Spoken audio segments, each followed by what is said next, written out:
El doctor Alberto Carlos Velázquez Solís es profesor investigador en la licenciatura de Lengua y Cultura Maya de la Universidad Intercultural de Campeche. Es doctor en Antropología Social por el Centro de Investigaciones y Estudios Superiores en Antropología Social, CIESAS. Fue locutor del programa El Pash, Música Arcoíris, en Radio Yuyum. Cuenta con diversas publicaciones en revistas y capítulos de libros. Sus principales líneas de investigación son territorio y derechos colectivos de pueblo maya, identidad, cosmovisión y pensamiento maya. Recibimos también al doctor Alberto con fuertes aplausos. Cedemos la palabra. Muchas gracias. Pues Vishabelesh, Lekesh, tener Hach, Kima Kinwolo, Tiala, Sikbalesh, Bishle, Meyah, Tank Betik, Ichil, Unog Nahil, Shok, Universidad Intercultural Ticampech, Utiala, Mukan Kunsik, Le Mayatana, ¿no? Pues un gusto de estar aquí. La ponencia se llama Estrategias de Fortalecimiento de la Lengua Maya a través del arte y la comunicación, y que va un poquito en el tono de lo que se ha estado conversando el día de hoy, ¿no?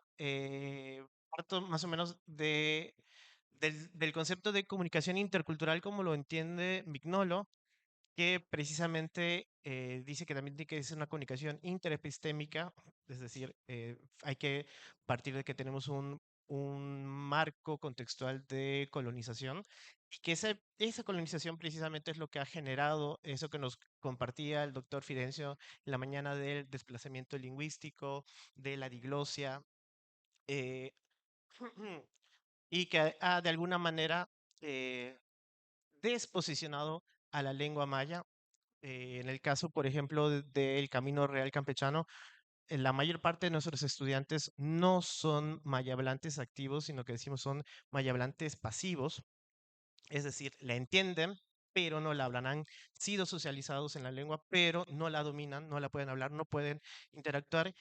Y entonces ha sido un proceso en el que estudiar la licenciatura en lengua y cultura maya también ha implicado reconectarse con sus raíces, con su cultura, con su pensamiento.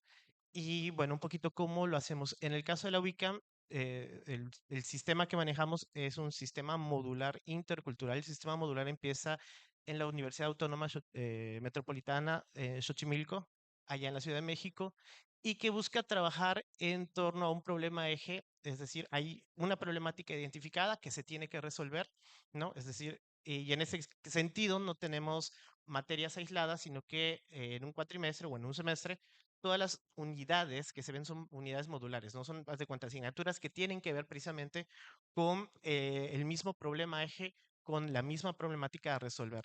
En este caso, lo que aquí presento fue el resultado de la primera generación a través del módulo 8 que se llama Vitalidad Lingüística y Cultural 1, en la que se ven tres unidades principales, ¿no? Que es literatura indígena y estéticas decoloniales, comunicación intercultural introducción a la traducción e interpretación.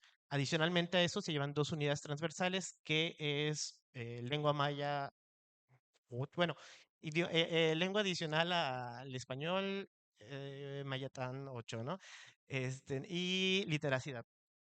Y básicamente el problema eje era precisamente partir de que se están perdiendo mucho de la oralidad y que había que comunicarlo desde discusiones que tienen que ver con la literatura, con la comunicación y con la traducción, y eso nos generaba una serie de tensiones, ¿no? Cómo se ha manejado.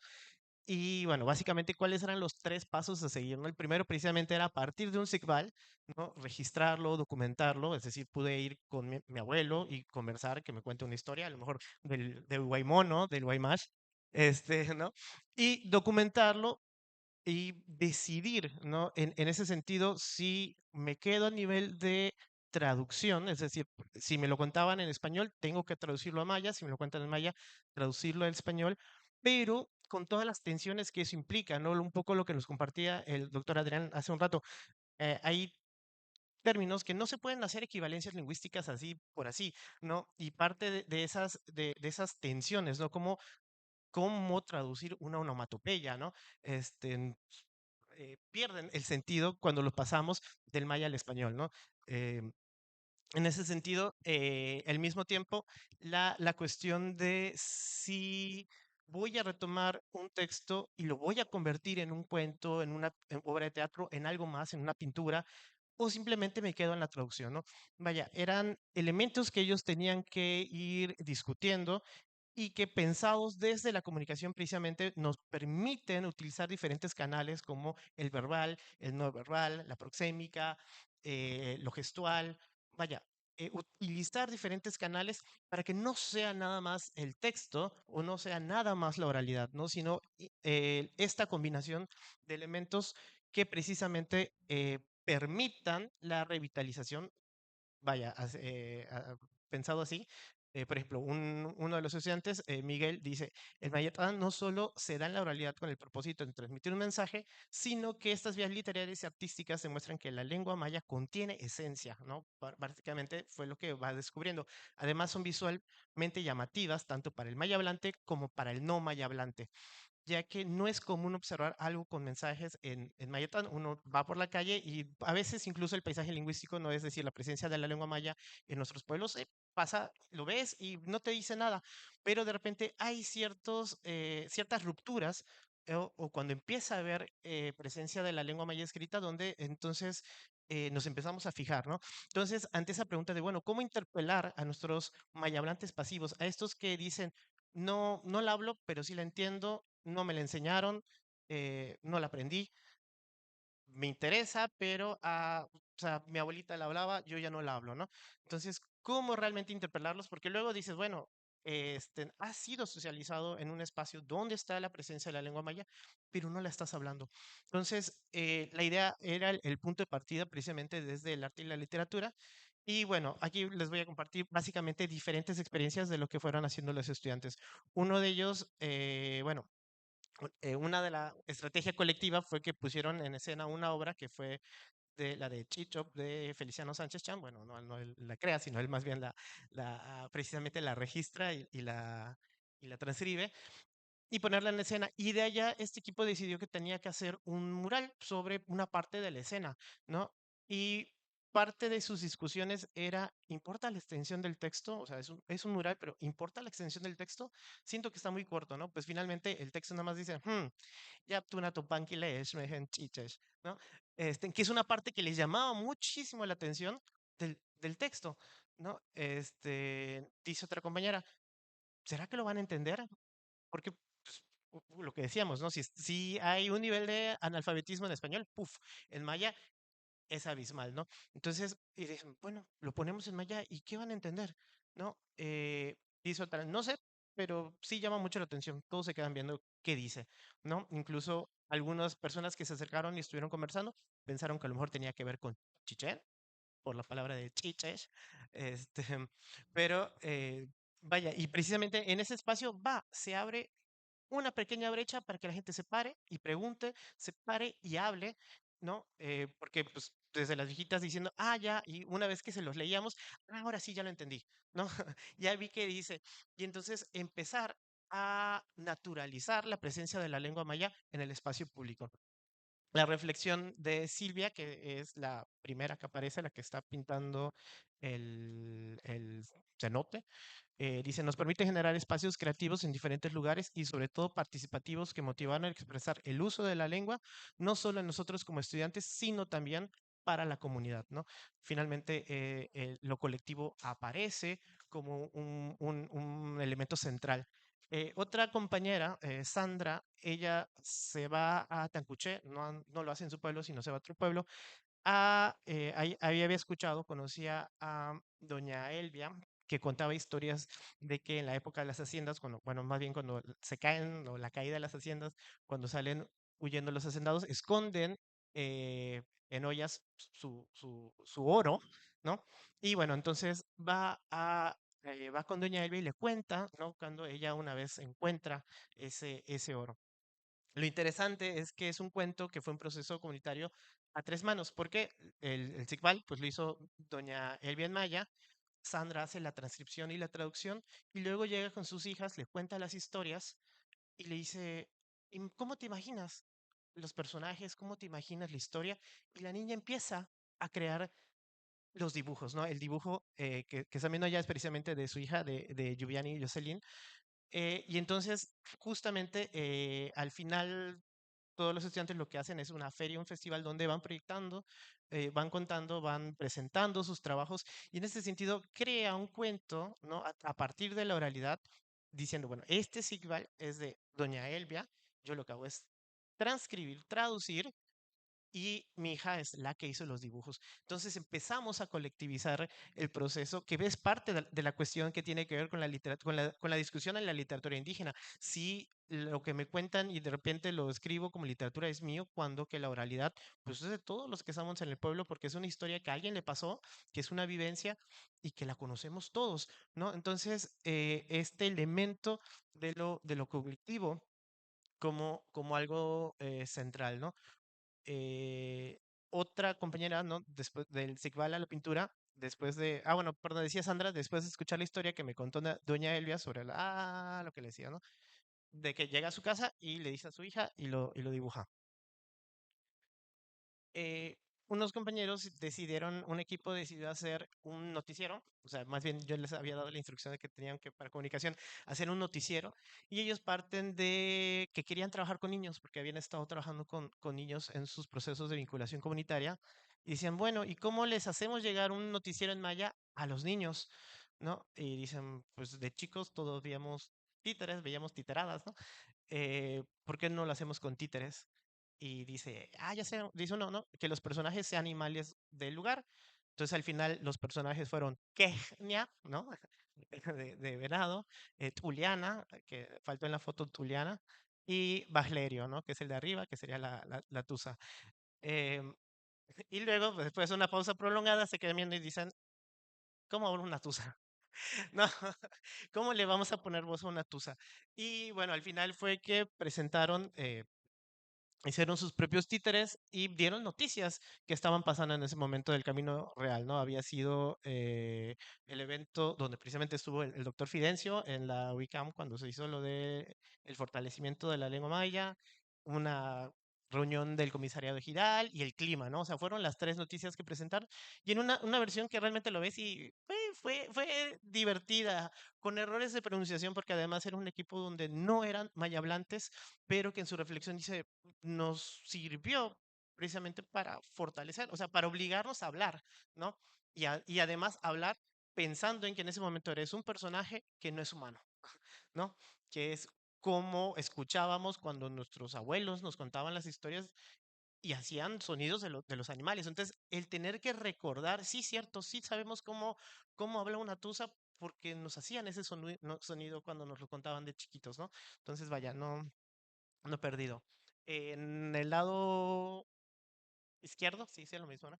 Este, decimos, del SIGBA al módulo, Noemí, en su comunidad hablan de que hay un Ibilchen, un pozo escrito, que lo hizo, que lo escribió un white tigre, y ella pues originalmente quería convertir esa historia en un balsam, en teatro, pero finalmente el tiempo, la dificultad del trabajo con los niños ya no le dio y lo que dijo, pues, se le ocurre hacer un módulo donde puede haber dibujos y el texto en maya, ¿no?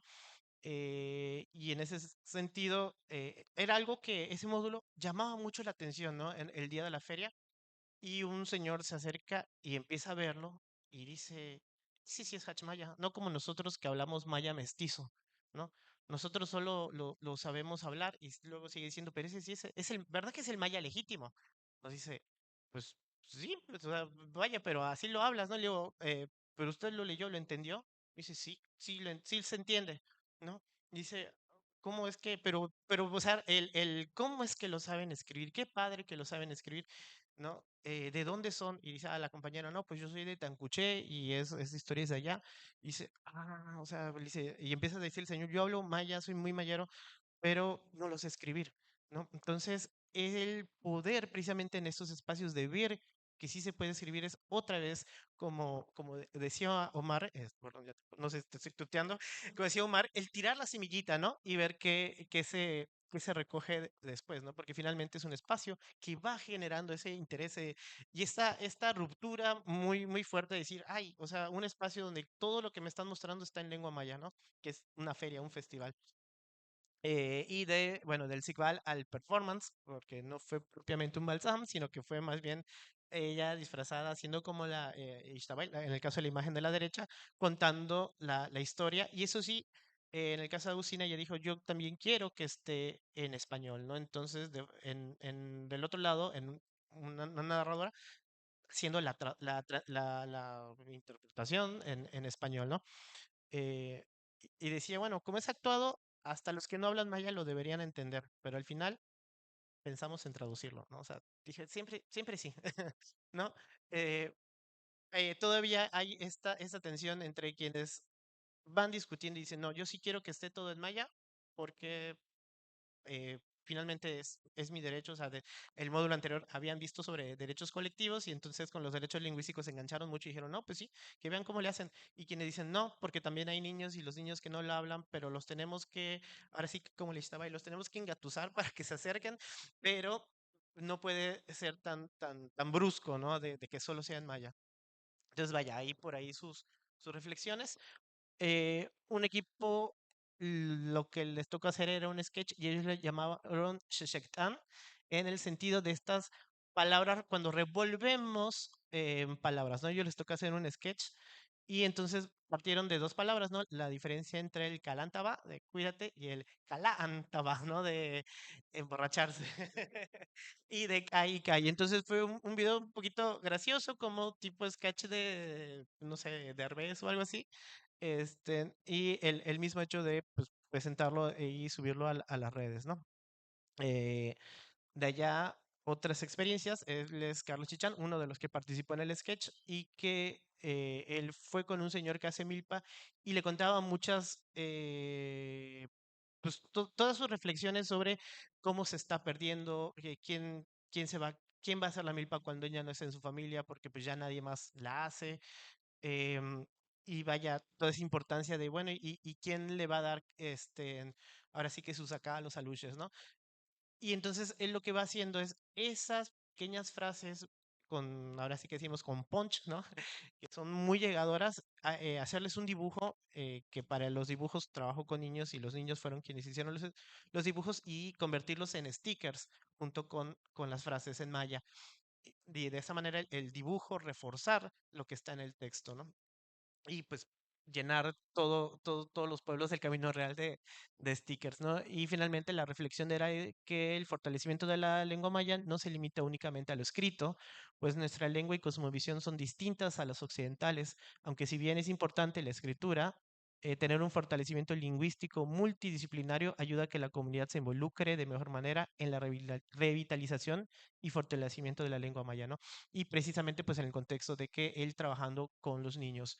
Del otro lado, Darnelli, ella lo que hizo es que registra precisamente a través de una onomatopeya del canto de las chachalacas entre ella, lo que como no querían en el festival decir ese canto, porque además tenía que ver con apareamiento, entonces lo que dijo, bueno, pues yo más bien, mi hermana es pintora y le pidió que le haga que le represente la, este, la escena ya con las palabras, ¿no? Del canto de los pájaros en maya, ¿no?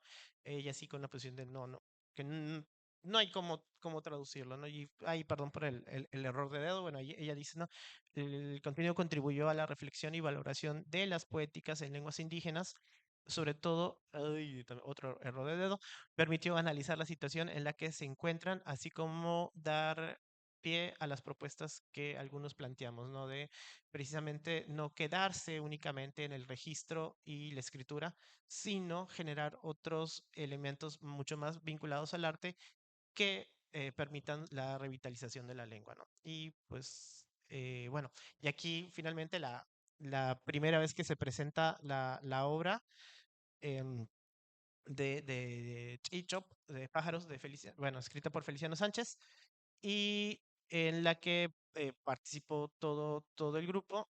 algunas de las reflexiones han sido que el arte como medio de comunicación visual y lingüística se vincula con la resistencia, tanto lingüística como cultural e identitaria de la lengua maya, el cual ha sido una apertura para el fortalecimiento de la lengua, ¿no? Eso ella lo dice Gladys, que fue la protagonista de la historia, que es la de Ipil, que además la historia es sobre un milpero y ellos dijeron, no, nosotros queremos que sea una milpera, ¿no? Para que sea todavía más disruptivo. Y Naima nos dice, la herramienta del arte, literatura y comunicación permitieron el fortalecimiento de la lengua para un público de distintas edades, porque hubo niños, adultos, viejitos y además permitió este intercambio intergeneracional, así como para los propios estudiantes, ¿no? El finalmente reencontrarse a través del arte con su propia cultura, con su propia lengua, con el reto de tener que escribirla, hablarla, pintarla, imaginarla, soñarla, porque muchos ya lo soñaban. Entonces, vaya, fue todo un proceso, ¿no? Y pues, eh, dentro ya de las reflexiones finales, que finalmente lo que les permitió es que son procesos colectivos, ¿no? Siempre tuvieron muy en claro, no es mi creación, fue a varias manos, a varias voces. eh, Hay cosas que no, simplemente, como decía el doctor Adrián, no puede haber una traducción de onomatopeyas, de aliteraciones que pierden el sentido cuando las pasamos al español y que ha sido siempre una atención dentro de las literaturas indígenas. Y finalmente hay toda una multiplicidad de herramientas y canales que en un mismo momento se pueden utilizar para la vitalidad de la lengua, ¿no? Y su fortalecimiento. Pues sin más, eso creo que sería todo. Algunas de las pinturas que ellos hicieron y que finalmente hicieron un tendedero con sus creaciones, ¿no? Pues, igual al título